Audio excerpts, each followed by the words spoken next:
kita misalkan ya oleh majikan kita nggak diperpanjang kontraknya, majikan misalkan nggak mau, kita gampang, kita bisa kontak atau cari info ke teman-teman atau ke agensi yang lain, bisa nggak dicarikan job, biasanya itu bisa ya, meskipun ada uang pelicin itu tadi ya, ya tetapi tetap yang diuntungkan kita ini, karena apa, daripada harus pulang. Yang saya rasakan loh ya, agensi itu lebih mementingkan ambil untuk TKI yang proses di Indo. Ya mungkin menurut saya itu kembali ke uang, kembali ke duit. Ya apa? Karena untuk agensi kalau ngambil TKI langsung dari PT itu kemungkinan ada fulusnya, ada duitnya, daripada ngambil kita yang udah ada di sini tuh kemungkinan uangnya kurang. Assalamualaikum warahmatullahi wabarakatuh. Balik lagi di vlog saya. Halo guys, gimana kabarnya hari ini? Sehat-sehat ya guys. Hari ini nyore guys di daerah persawahan ya aku. Oke ya, ini di belakang aku juga ada gunung-gunung itu. Ya nggak jauh sih. Ini juga sawah. Nah, ini lagi sepi soalnya tadi hujan. Aku pas kebetulan hari ini aku libur. Ya daripada di kamar ngapain ya, taman. Meskipun ini sepi, biasanya tuh banyak teman-teman yang lari-lari di sini ya. Aku juga dulu sering buat konten lari pagi di sini, kadang juga sore itu sering di sini. Guys, hari ini aku mau sharing ya terkait dengan job di Taiwan tuh apa bener sih sepi? Kan banyak ya teman-teman itu yang mau proses ke Taiwan itu kok katanya kok susah, jobnya lama. Jadi gini loh, soal lama tidaknya tuh sebenarnya tuh tergantung nasib juga sih guys ya. Kadang tuh yang paling besar pengaruhnya itu tinggi badan, kemudian usia, kemudian ya berat badan juga. Ya tinggi badan tuh biasanya paling cepat itu antara 165 sampai 175 ya, 165 ke atas lah intinya, itu paling cepat. Untuk usia, untuk batas usia maksimal itu biasanya kalau proses ke Thailand itu yang paling cepat itu 35 ke bawah. Kalau 35 ke atas itu ya bisa sih daftar ke PT pasti akan tetap diterima, ditampung. Tah itu nanti cepet dapat job atau enggak ya kita juga nggak tahu. Ya untung-untung ada agensi yang mau ngambil. Ya mungkin kalau nggak ada pilihan pasti akan diambil. Tapi kalau misalkan ada pilihan, pasti agensi nggak mau ngambil. Pasti akan pilih dari segi usia yang 35 ke bawah. Itu biasanya tuh paling cepat tuh antara usia 25 sampai ke 30. Itu paling cepat itu. Kalau udah 30 ke atas tuh ya bisa sih. Yang penting sebelum usia 35. Kalau 35 ke atas itu biasanya tuh PT akan menganjurkan atau mengarahkan untuk proses ke sektor lain. Misalnya ke konstruksi, perkebunan, pertanian, ya yang jelas selain pabrik lah. Karena pabrik itu biasanya permintaan dari agensi itu usia di bawah 35. Kemudian untuk tinggi badan itu biasanya tuh 165. Ya, untuk tinggi badan ya. Kalau misalkan 163, 162 itu biasanya bisa sih. Cuman ya itu kembali lagi kalau ada pilihan. Kalau ada pilihan pasti agensi akan pilih yang 165 ke atas. Ya syukur-syukur itu bisa tinggi badan yang 170 itu paling cepat itu. Kemudian untuk berat badan juga pengaruh. Ya terlalu gemuk ya agensi juga pikir-pikir. Kalau terlalu kurus juga agensi juga tetap pikir-pikir. Ya intinya kalau ada pilihan lah, agensi sama PT itu punya standarnya. Ya, ada standar untuk tinggi badannya itu berapa, berat badannya itu berapa, usia maksimal itu berapa. Ya kemudian untuk ya sudah daftar, misalkan sudah memenuhi syarat, misalkan ya dari usia juga masih di bawah 35 tahun, kemudian tinggi badan juga 165 ke atas, berat badan juga termasuk ideal, tetapi kok masih juga lama dapat job. Nah itu apa sih sebenarnya? Ya jadi alasan gini loh, sebenarnya tuh untuk job untuk di Taiwan itu sebenarnya itu sama. masih ada aja sih untuk lowongannya. Yang jadi masalah itu saat ini banyak TKI, TKW, pabrik ya khususnya, itu saat habis kontrak itu teman-teman di sini tuh bisa perpanjang kontrak langsung, nggak harus pulang, dan itu pun tidak dipungut biaya. Meskipun ada ya beberapa agensi itu ya narik biaya ya nggak banyak sih, mungkin ya alasannya uang bensin atau uang apalah, uang pelicin lah biasanya kasar-kasarannya itu ada.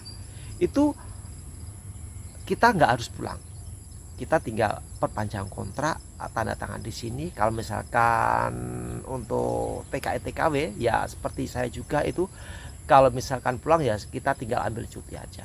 Paling cuti itu biayanya sih berapa sih ya, paling cuman untuk biaya tiket pesawat PP ya, nggak dipungut biaya untuk dokumen-dokumen atau administrasi itu nggak ada.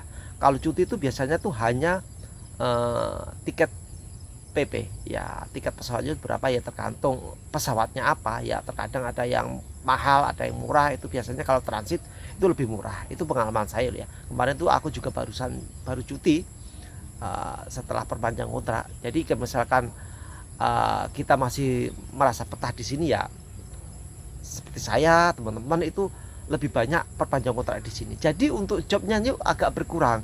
Kalau dulu-dulu di tahun sebelum 2017 itu buat TKI, TKW Taiwan yang misalkan ingin tetap kerja di Taiwan, nggak pengen pulang, misalkan pengen pindah pabrik atau perpanjang ke majikan yang lama, itu diwajibkan harus pulang dulu. Jadi ngurus ke PT. Tapi untuk saat ini sudah nggak lagi. Jadi untuk jobnya tuh sudah kebanyakan diambil yang sudah di sini. Jadi teman-teman tuh malas pulang. Kalau pulang pun itu hanya sekedar cuti. Jadi ya itu alasan mengapa kok sekarang untuk teman-teman yang daftar di PT itu kayak jobnya tuh kok lama, kayaknya kok apa di Taiwan tuh sedang ada krisis, apakah di Taiwan tuh pabrik-pabrik banyak yang gulung tikar atau banyak yang bangkrut.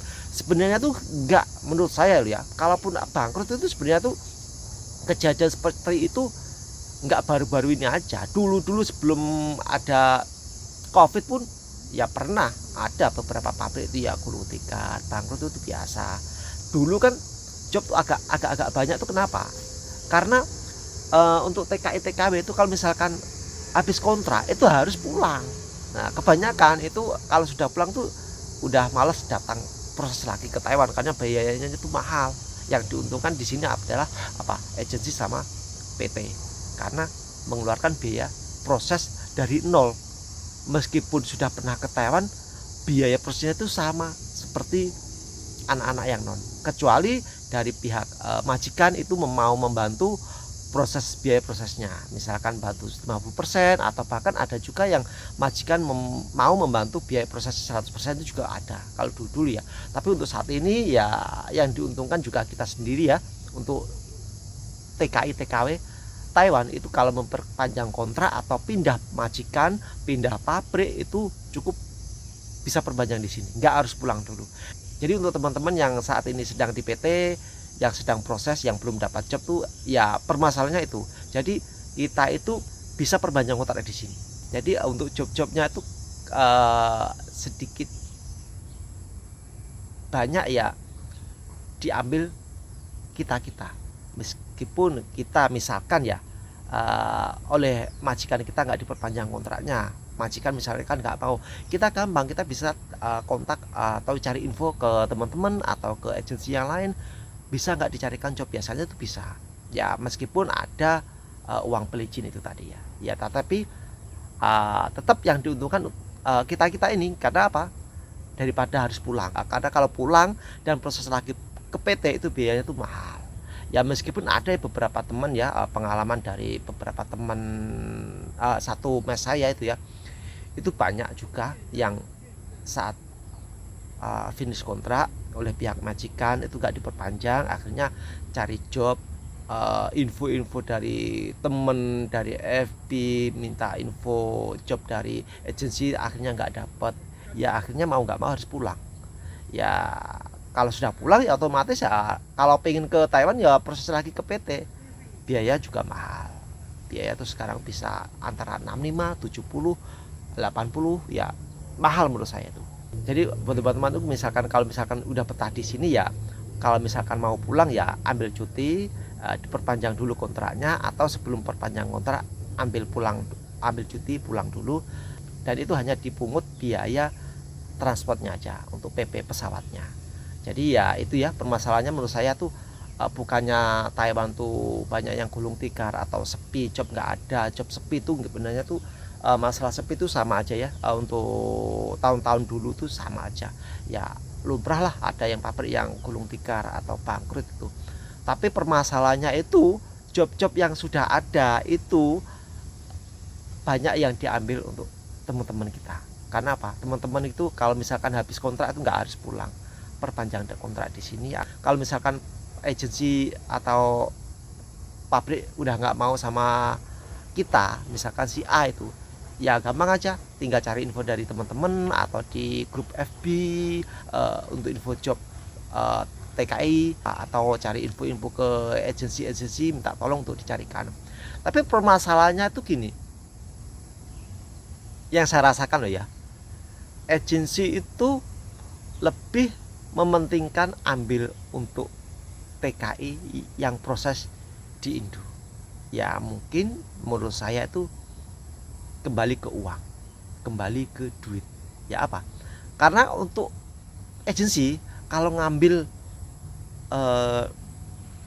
TKI langsung dari PT itu, kemungkinan ada fulusnya, ada duitnya, daripada ngambil kita yang udah ada di sini tuh kemungkinan uangnya kurang. Jadi buat teman-teman tuh jangan berkecil hati, tetap semangat.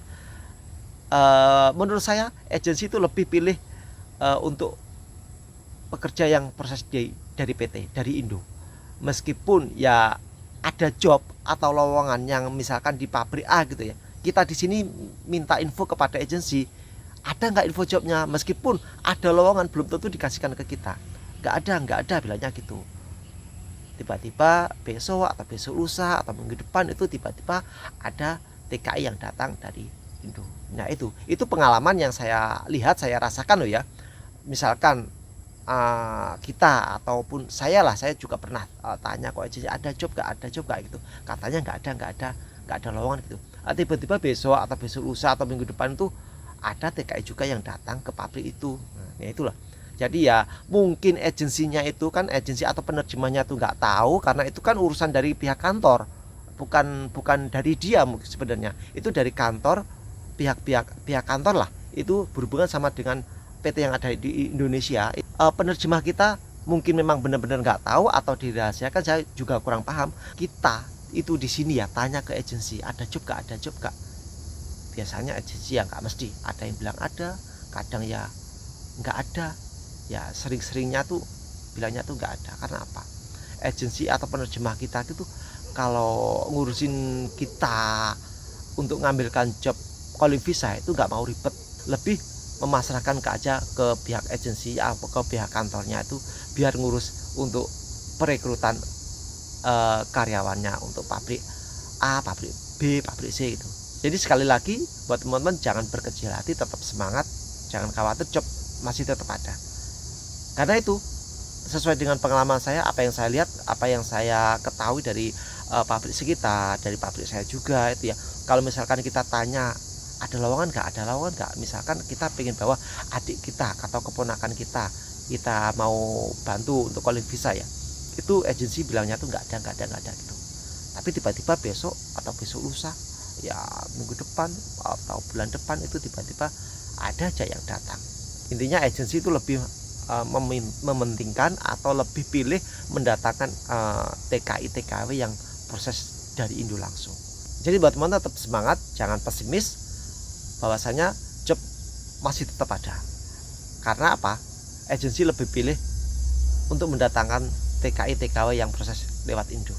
Kalau misalkan meskipun di sini tuh kita bisa pindah job atau pindah pabrik, pindah agensi, itu tidak semulus, tidak semudah kita asal pindah enggak. Karena kalau misalkan agensi nggak mau ya kita nggak bisa masuk, karena pabrik itu mempercayakan job itu kepada agensi, mau nggak proses gitu, agensinya mau ngurus nggak gitu. Kalau agensi nggak mau ya kita tetap kalah. Ada cerita juga ya, itu pabrik sebelah saya. Itu agensi misalkan nggak mau sama si A ya, itu udah nggak bisa diperpanjang kontrak, padahal pabriknya mau, tetap kalah. Akhirnya apa? Dia pulang. Betul ya. Jadi itu yang berkuasa menurut saya itu saat ini tuh agensi ya, atau ya ini ya permainan atau gimana biasa ya, itulah yang terjadi saat ini. Memang kenyataannya seperti itu ya. Nah itu ya sedikit sharing saya seputaran job untuk TKI TKW Taiwan, khususnya untuk pabrik yang saya lihat. Saya tahu bahwasanya jobnya tuh sebenarnya masih ada. Tetap semangat buat teman-teman, jangan putus asa bahwa job masih ada. Agensi menurut saya lebih pilih teman-teman yang proses di PT daripada merekrut atau mengambil kita-kita yang ada di Taiwan ini. Ya, mungkin ya alasan tersendiri lah, mungkin saya juga kurang paham. Mungkin lebih ngambil dari PT yang ada di Indo itu karena sudah ada perjanjian kontrak sama PT-nya masing-masing, harus ngambil dari PT-nya, jangan diambil yang ada di Taiwan. Saya juga kurang paham, mungkin ya kurang lebihnya ada semacam perjanjian lah mungkin ya. Itu ya sedikit sharing dari saya, semoga ini bermanfaat. Jika ada pertanyaan dari teman-teman silahkan tulis di kolom komentar. Nah gitu aja ya, wassalamualaikum warahmatullahi wabarakatuh.